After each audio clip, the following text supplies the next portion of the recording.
What's going on, guys? It's Michael from GPURisers.com back here in the bunker, and in today's video we are going to start on another 6600 XT rig build. So for today's build we will be using our GPURisers.com 12 GPU mining frame. Additionally, if you can see in the back, we will be using our GPURisers.com 120mm fans, which we do have across the rest of our bunker. If you see the white lights over there, if you've been watching along, you're probably pretty familiar with them. We will be using a generic 12 GPU motherboard along with a G4400 Intel processor. Additionally, we will also be utilizing 8GB of RAM. This rig will be powered by a 1600 watt G+ EVGA power supply, along with our GPURisers.com 8 capacitor risers, and also our, of course, 18 AWG white splitter cables. Now for rig builds like this, it really does utilize splitter cables. So if you're not familiar with splitter cables, it's a 8-pin that turns into 2 8-pins. Now this is very useful in builds like this, very useful in actually a majority of builds that we do, and that is just because of the pure limitations of the power supply. We're using a single power supply to power 12 cards, along with a motherboard, 8 case fans, and of course 8 risers. So without the ability to use splitter cables, we wouldn't be able to fully power everything properly using a single power supply. So these do enable us to be able to do so. That said, we do have a couple 6600 XT rig builds. You can see up here, right there, we have a 6600 XT, the white frame, and then we have another 6600 XT in the black frame, and right under that, right here, is a 6600 non-XT rig build. Now, we chose to do 6600 XTs today because we have a total of 6 of them that are new in box that we want to get taken out and mining. Now, as you can see over here, we do have a couple extra. That is, I know it looks like a lot more, but that's actually a box wall back there. However, these are our cards right now that we need to get up and going. We have a total of 2 6600 non-XTs, 2 6800 XTs, and the rest are 3070 Ti's. So we actually have a couple 6800 XTs coming in, but we also have some 6600 XTs coming in. So because we already have 6 of these 6600 XTs, we wanted to be able to go ahead, put a rig together so that when the other ones come in, we could just plug in the riser, power it, and get the card going, and the rest of the rig is already up in there. So that said, we do have our Nvidia rig that was right down there in the back of the bunker mining, and right here we still have our 6600s. They are, I believe, 4 of them right there, and so we have a couple more 6600s on the way. We have 2 that aren't mining right now that actually could be mining on that. I probably will set that up now that I'm looking at it, but I was kind of just anticipating taking those 4 off and starting another rig doing a non-XT build, much like we're doing right here. So that said, I'm gonna go ahead and get the motherboard installed. It's just laying on there, get the processor installed. We'll probably do a time lapse of me doing that, and then we'll get the power supply installed. We'll probably install the power supply beforehand. It's easier to get that in before the motherboard. So that said, let's get to it.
All right, guys, we have everything pretty much hooked up here. We have the motherboard cable plugged in, the CPU cable.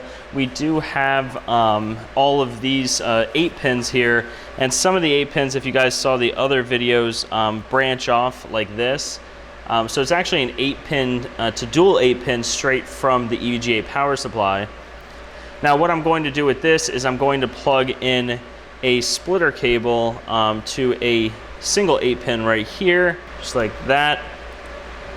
And then the additional 8-pin, I will also be plugging in a dual 8-pin splitter. So that means a single strand from the power supply now turns into 4 8-pins. Now, of course, you don't want to actually use 4 8-pins, but we will be using 4 6-pins. And that will be to power 4 risers. So I'm going to go ahead, leave that over there. We do have an additional one here. I am going to go ahead and get this ready to power 4 risers. However, we'll only be powering 2 of these because we only have a total of 6 cards that we are connecting up today. So get that going. So we will be sliding off all of these. It is 18 gauge wire, so if you do use our splitter cables, what I do is I kind of bend it right there and then pull it off. If it's extremely easy, if you're using someone else's splitter cables and they're very easy to pull off, I'd be very hesitant and to use them. I'd just double and triple check to make sure that they are true 18 gauge wire. So we can get that done to this one as well. And there we go. So we have 8 risers ready to go there. Now I will be powering 2 cards with a single 8-pin from the power supply. So that means we have a total of 6 cards going in today. So that means we do need a total of 3 dedicated for that. Now let's plug in 2 more of these.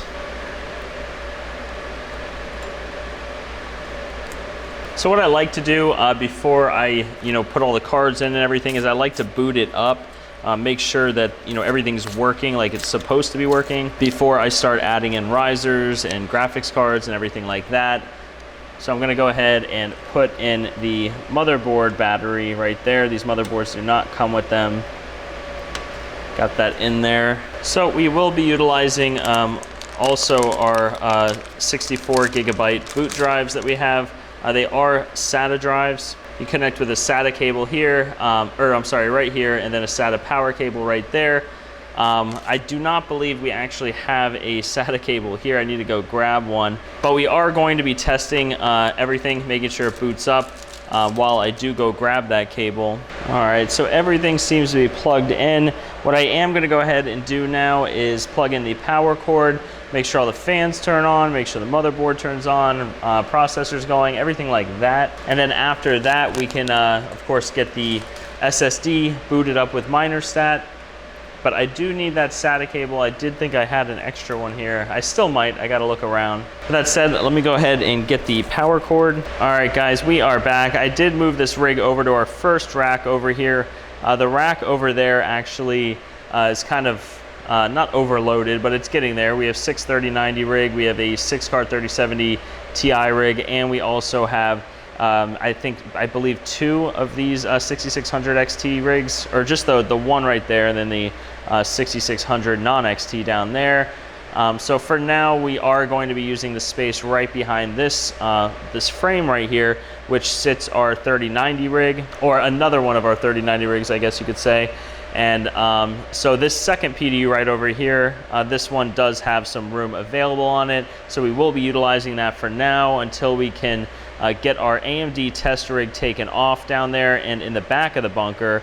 But until then, we are going to be leaving it right over here. So that said, let's go ahead and flip this power supply on. We'll make sure everything works and it turns on and all that.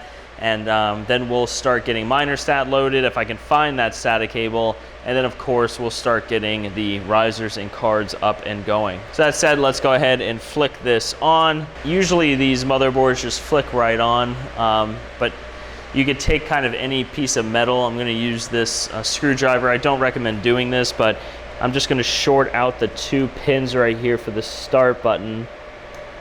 And there we go. So the CPU fan is going, the fans are going. This might just be a BIOS setting. I haven't experienced this with these model motherboards before. It did come without a motherboard battery, so maybe it just needs all the settings redone in the BIOS. So I will connect the screen up to this, making sure, you know, all the settings are there and they kind of mimic all the other ones. Now you can see it just shut off right here, then turn back on. Now it should shut off again, turn back on. Yeah, these motherboards kind of do this if there's no, you know, SSD or really no bootable drive, then the motherboards kind of do this. It's kind of like a cycle that they go through. So I'm gonna go ahead and boot this thing down. So now that we know that that works, I'm gonna go ahead and look around the bunker for a additional SATA cable to get this thing up and going. I should have looked for that before I started this video, but I didn't. So that said, I'll be right back. All right, guys, we are back, and I do not have any SATA cables to get this up and going, but I am glad that we tested it, make sure everything turns on. It should be a fairly easy setup process. You know, once I can get a SATA cable, get Minerstat installed. Really, we only have about 6 cards to put on here. However, I do think tomorrow we will be getting 1 or 2, maybe 2 in, so it might actually be an 8-card build.